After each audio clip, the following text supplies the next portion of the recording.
Kia rana, whakatalo fa'atu, a very warm welcome to the Pacific Way.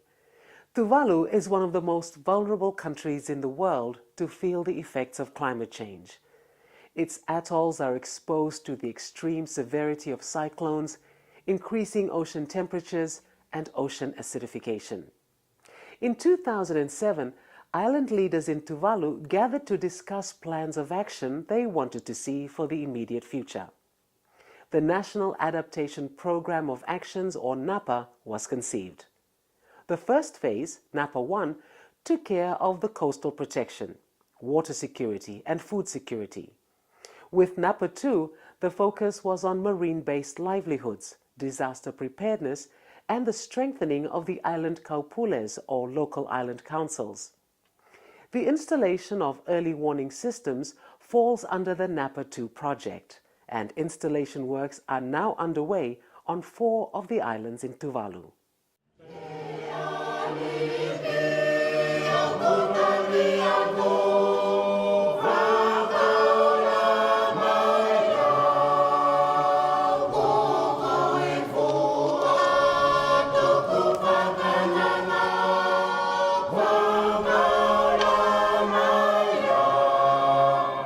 I sometimes feel like someday soon we will disappear from the face of the earth. Sometimes I feel sad. Most of the times I feel scared because we'll never know what happens.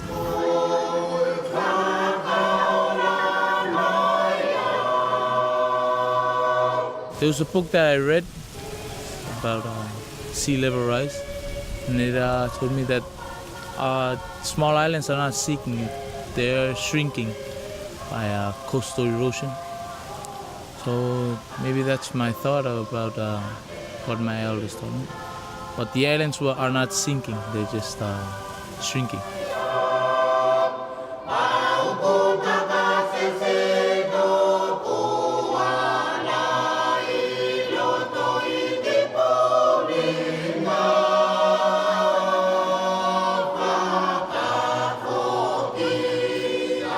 Ia, I te taimine no whai aku ilunga I te whenua tēnei, aku pāmine no whoro koi whōriki. I have lived on the island ever since I was 3 years old.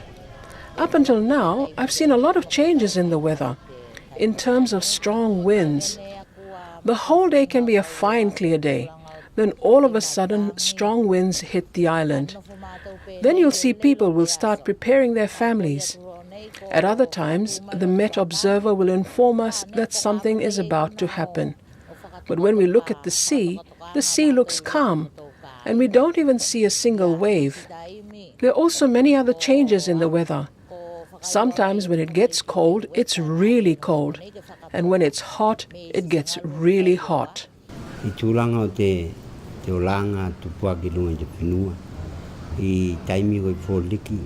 Growing up on the island, we did not think or understand what climate change was about. But now I can see the changes in weather patterns, and I have become more anxious when I think about it. I think about what will happen to my family, my children, and my grandchildren. Will there be an evacuation place for us to run when disaster strikes? Situated east of Australia and north of Fiji is Tuvalu, one of the smallest and most remote countries in the world, with a total land area of 25.9 square kilometers and a population of less than 12,000 people. As a small island developing state and one of the most vulnerable countries in the world, Tuvalu is experiencing the impacts of climate change, with projected sea level rise, increase in the severity of cyclones and ocean temperatures, compounded by ocean acidification. The Tuvalu government understands the development challenges related to climate change and the urgency of implementing adaptation methods. Therefore, it has made a commitment that climate change efforts are undertaken at the national and community level.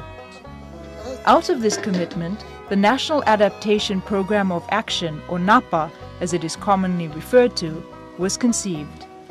We are very appreciative of the the launching, or rather the installation of that particular activity under Napa 2. And of course, it is to help people adapt to the impacts of climate change, sea level rise, which are already felt severely by the people of Tuvalu. But if you consider Tuvalu, like other small islands, as isolated, fragmented, and with big oceans in between the islands, communications is extremely important, is critical. I believe that this project is special to UNDP, firstly because the way it was designed and the way it was implemented was really done not by coming in and doing it for people, but there was tremendous consultations with people. There was a lot of analysis that was done in terms of what solutions would work and would be sustainable, and it really built that ownership throughout. There was a project called the NAPA Only, National Adaptation Program of Actions, in 2007, where all the islands leaders came together and draw up a plan, and also the activities that they want to implement, and they came up with 7 of the projects that they want to implement in Tuvalu. So Napa 1 took care of the coastal protection, the water security, and the food security. And then Napa 2 came in and took care of the marine-based livelihoods, the disaster preparedness, the strengthening of the island kaupules, and also the integrating of climate risks into island strategic plans. So that's where the Napa 2 came in and started to implement those activities in Tuvalu.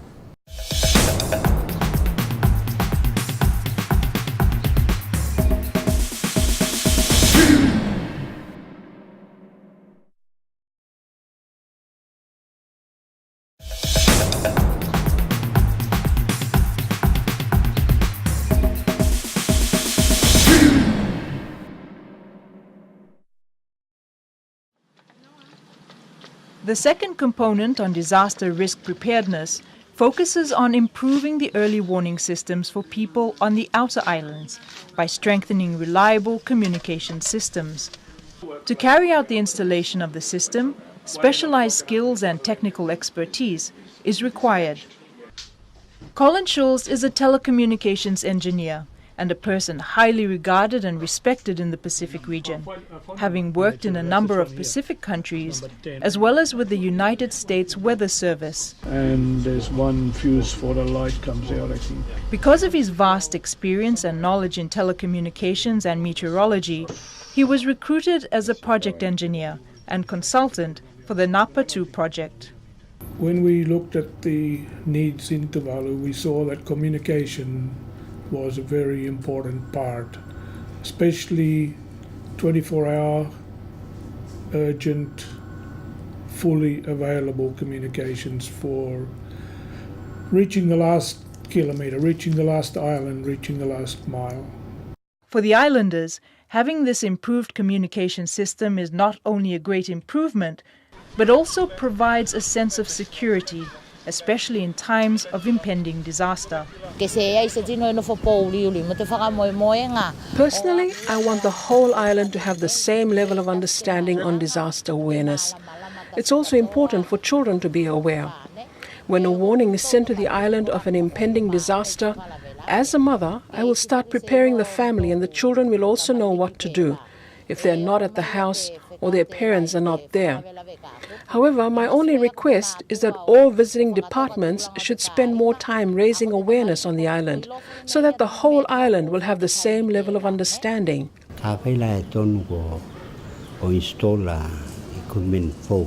that you have installed this equipment, it is very good for those of us who live some distance away, because now we are able to receive warnings together with the whole island in a timely manner. Compared to the past, we usually receive the warning from the Kaupule's truck that comes and announces the impending disaster. Now with this early warning system, we are able to receive the warning as one, especially in times of disaster.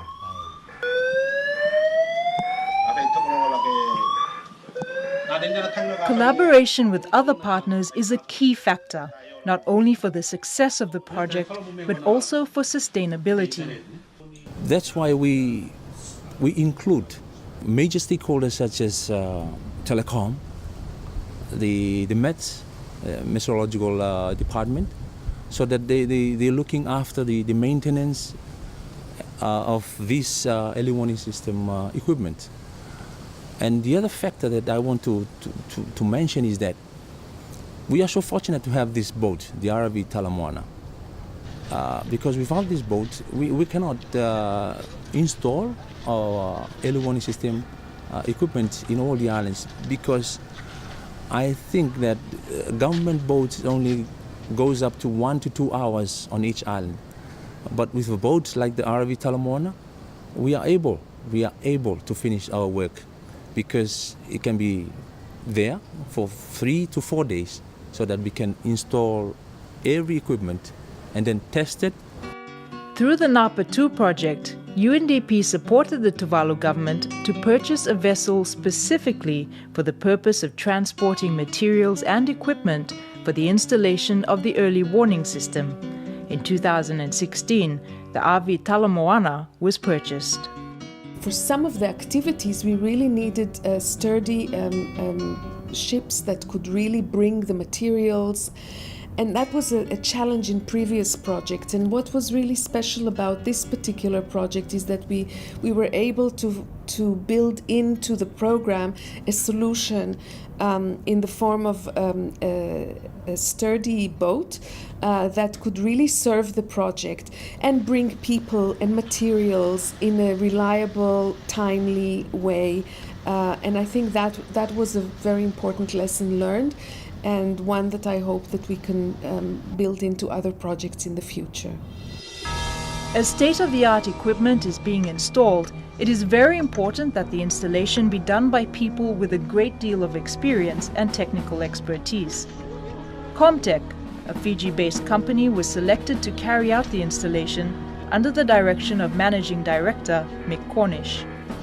Tuvalu is a very trying and difficult place to install and commission, so we had to be very thorough with our equipment selection, purchasing and testing even before we hit Tuvalu and commenced the project.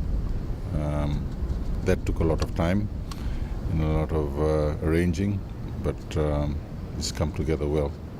And as you've seen, it's all labor intensive in as far as getting the infrastructure, civil works done. So that in itself is quite a task. And then the electronics and testing, a lot of what we had already carried out in the factories and retested in Funafuti before we departed with the product experts. And then the commissioning side is dependent on what we actually come up against on site. The observations that our MET stations here make are extremely important, not just for Tuvalu, but for the rest of the world. And it's imperative that they get the readings to the networks, the international networks, on time, so that analysis can be carried out.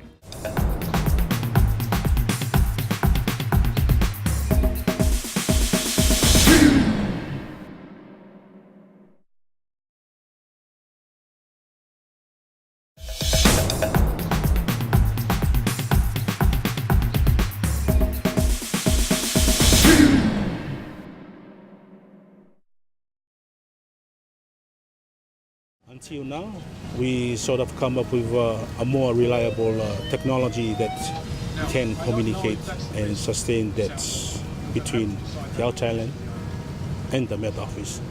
So for this project, is sort of come in two ways.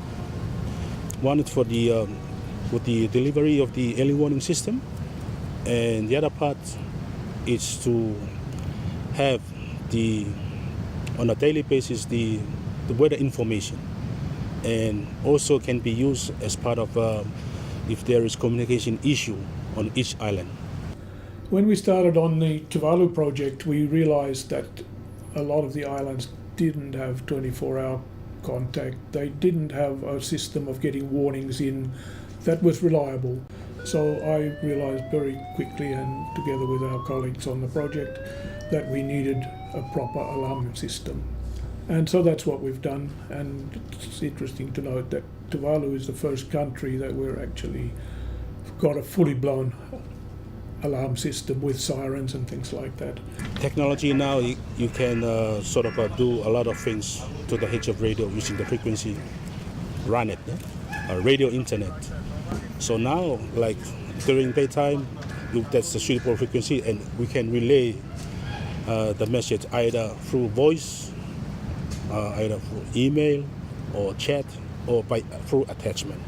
It must be available to the community.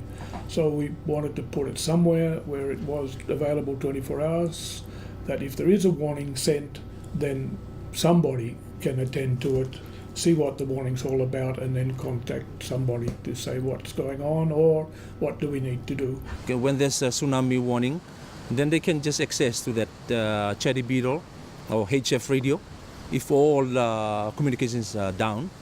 The good thing about Cherry Beetle and HF is that they are powered from solar. So still they are running if there's a problem with electricity. So that's a good thing. With the Chatty Beetle installed, the Tuvalu Met Office now has an up-to-date state-of-the-art system that can communicate weather readings and weather information quickly and reliably. The Chatty Beetle uses text messages to communicate between the outer islands and Funafuti. The training is a very, very important part of the project. Unless people know how to use it effectively, how to use it so that it's going to be sustainable, it's a waste of time. And that's a very important part. As you've seen, we have commenced our installations, and a very big part of that is the training part of it. We have a technician from Telecom and a technician from the Met Office accompanying us, whom we do hands-on training, because they're supposed to come with some level of expertise or experience too. And apart from that, we have to train the operators. That's been a challenge, because they come to us at different levels of experience and expertise, so we just have to do a lot of hands-on repetitive training so they can get it right when most needed. Integral to this component of Napa 2 was the issuing of solar-powered radios to each household as another adaptation method. For the islanders, this was a great relief, as they no longer needed to rely on batteries or electricity to power their radios. It was very clear to us that the broadcasting service here from the National Broadcasting Station is a very important part of getting messages out, getting educational material, getting awareness out to the outer islands. But we also found that a lot of places didn't have decent radio receivers. And so one of the very early initiatives was to put on our shopping list new radio receivers for each of the outer islands. And we decided that one radio per household would be a very good way of helping. I'm very thankful for the radio and the reason that we are receiving them. Radios are very important to a family and also other families on the island. Given that the radios also come with a light, so when the disaster strikes and the power goes off, there's some help from the light of the radio. Plus the announcements on radio and especially weather forecasts. I'm very thankful that the whole island has received radios. Throughout the course of the installation of the early warning system, the Napa 2 project teamed up with the Disaster Coordination Unit, the Met Office and the Tuvalu Red Cross to conduct Vulnerability and Capacity Assessment, VCA, in order to develop disaster plans for each island. Because we work with communities and we have developed disaster plans for these communities before, which is why Napa 2 invited us to be part of the team that was developing the island disaster plans one step higher. And we were quite happy to be invited to be part of the team, because usually Tuvalu Red Cross tends to focus more on individual communities, and now we have the opportunity to work with the island communities as a whole. There was also training on disaster risk preparedness to create greater awareness on issues around climate change and weather-related subjects such as wind speeds and what to look out for during cyclone warning announcements over the radio.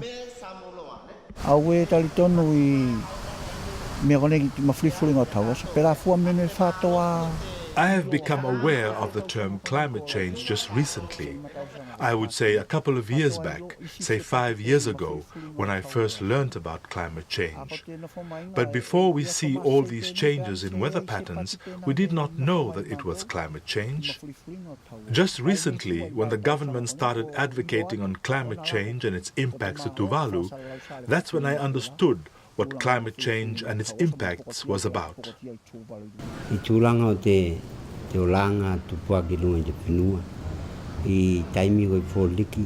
Due to your arrival on the island, we have become aware of the reason of your visit.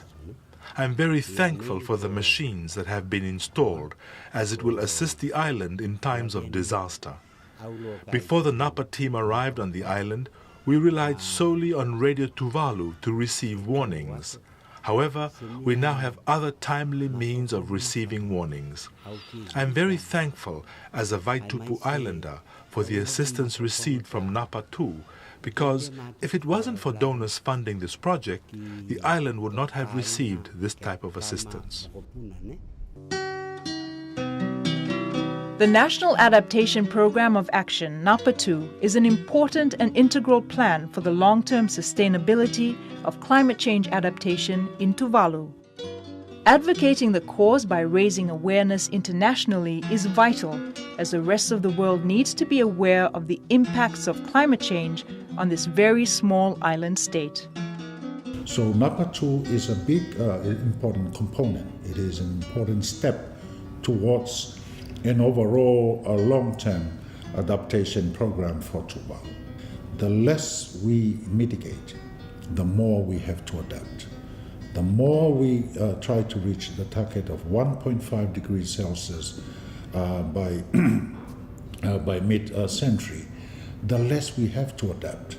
And therefore, ultimately, we avoid having to leave our islands and relocate ourselves. And that's certainly my strong hope that we can continue to work together.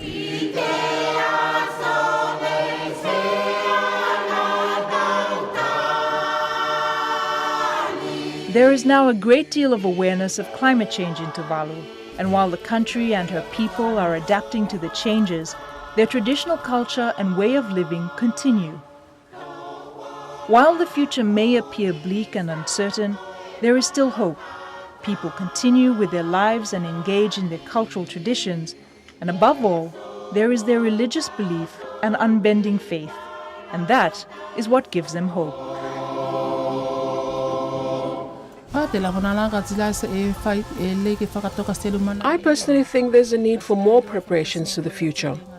Currently on the island, there's a housing scheme in which houses are elevated. This is assistance to families so that kids have a better place to live in due to the impacts, hence the construction of houses on 2 levels. We Tuvaluans prefer our own traditional huts as it's much cooler and nice. However, nowadays, due to the impacts, I now prefer this new housing scheme because of sea level rise and other impacts. Now I want this kind of house. But in the past, we always prefer the thatched roof huts. the way UNDP works is not that we come in and as engineers and just do the work. It's about ensuring that people are involved, that they are empowered, that they have an opportunity to learn and to be able to operate the equipment, learn how to maintain it. And so in that sense, there are many additional added value to this initiative. We are happy with Napa 2, and we want to thank our partners, UNDP in particular, Global Environment Facility. But in all these efforts, we are still concerned of the impacts of climate change and sea level rise, and particularly on unfortunate situation where people, communities will be displaced.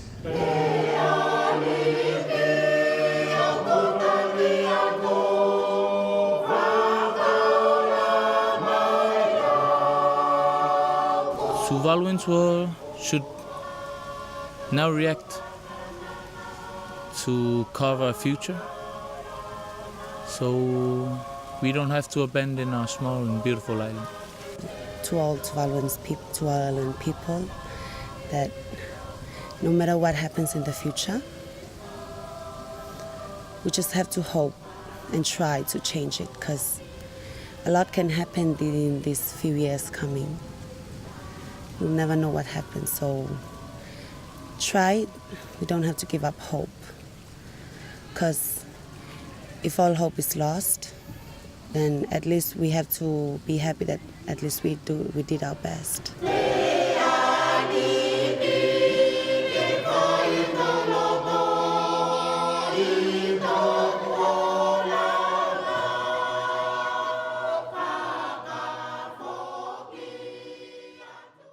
That's all we have time for today. A quick reminder before we leave, you can find all of our videos on the Pacific Community YouTube channel or the Pacific Way Facebook page. Tofa soifua, mahalo, and meitaki.